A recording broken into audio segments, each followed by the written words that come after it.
কিয়ামতে এক প্রকার স্বামী স্ত্রী দেখবে তাদের আমল নামায় শুধু জেনার গুনাহ আর জেনার গুনাহ, অথচ তারা ভাবতো দুনিয়াতে তারা হালাল সম্পর্কের মধ্যে রয়েছে। এরকম অনেক সম্পর্ক বা অনেক পরিবার ব্যবস্থা আমাদের সমাজের মধ্যে রয়েছে।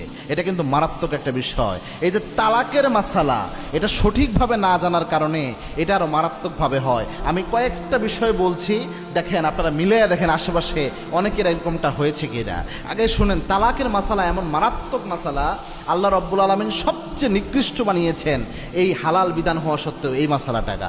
এবং কি আল্লাহর হাবিব সাল্লাল্লাহু আলাইহি ওয়াসাল্লাম জানিয়েছেন, আবগাদু হালাল ইলাল্লাহিত তালাক, আল্লাহর কাছে হালাল কিন্তু সবচেয়ে নিকৃষ্ট হচ্ছে দুইটা বিধান, তার মধ্যে একটা বিধান হচ্ছে তালাকের বিধান। আল্লাহর কাছে হালাল কিন্তু আল্লাহর কাছে নিকৃষ্ট একটা বিধান, এবং আল্লাহ কখনোই চায় না তালাক হোক। এখন আমাদের সমাজে যেটা হয়, অনেকে বিয়ে করে ঠিকই কিন্তু তালাকের মাসালা সঠিকভাবে জানে না, অনেক স্বামীও জানে না, যার কারণে স্ত্রীর উপর একটু রাগারাগি হয়। অনেক সময় রাগের মাথায় বলে ফেলে, তোকে আমি তালাক দিলাম, তোর মন চাইলে চলে যা, তোকে ছেড়ে দিলাম, তোকে তালাক দিয়ে দিলাম, এরকম কথা। আবার অনেকে ইশারায় তালাক দেয় যে তুই বের হয়ে যা, তুই মুক্ত আমার থেকে।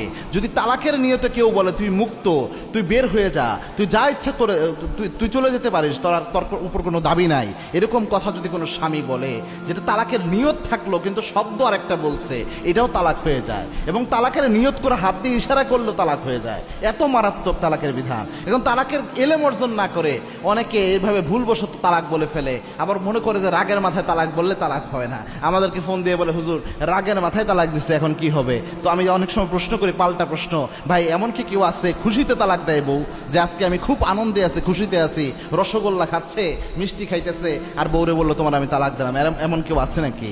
এগুলা মনে রাখবেন, তালাক মানুষ রাগের মাথায় দেয়। এজন্য কেউ যদি তালাক, অনেক পরিবার ব্যবস্থায় রয়েছে যে রাগের বশে স্ত্রীকে তালাক দিয়ে দিচ্ছে, চিন্তা করে রাগের বশে তালাক দিলে কোনো সমস্যা নাই। আবার অনেকে আছে তালাকের নিয়ত করে এমন শব্দ বলে ফেলেছে যে শব্দের মাধ্যমে তালাক হয়ে যায়, এমন অনেক শব্দ রয়েছে, এইগুলোর মাধ্যমে তালাক দিয়ে ফেলছে, অথচ সে ভাবছে আমার ঠিকই আছে, এখনো সংসার আছে, এইভাবে সে জীবনটা পার করে দিচ্ছে। এবং কিয়ামতের দিন সে যখন আল্লাহর দরবারে উঠবে, সে দেখবে সে মনে করেছিল যে এটা একটা বৈবাহিক সম্পর্ক আছে, কিন্তু না, আসলে এটা বৈবাহিক সম্পর্ক নয়, এটা কিন্তু তালাক হয়ে গিয়েছে। এজন্য আমরা যেন তালাকের মাসালা স্পষ্টভাবে জানি।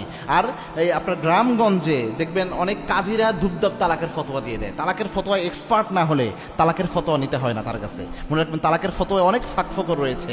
এজন্যে আপনার গ্রান্টেড কোনো মুফতি, ভালো বিজ্ঞ কোনো মুফতির কাছে তালাকের ফতোয়া নেবেন, কোনো বড় মাদ্রাসায় যে তালাকের ফতোয়া নেবেন, অথবা আলেমদের কাছে পরামর্শ নিয়ে তালাকের ফতোয়া নেবেন। গ্রামের অনেক কাজীরা তালাকের ফতোয়া না জেনেই ভুল ফতোয়া দেয়, মানুষ সারা জীবন জেনার গুনাহ তাদের আমল নামায় উঠে কাজী সাহেবের ফতোয়া অনুযায়ী। এজন্য এই ভুল যেন আমরা না করি।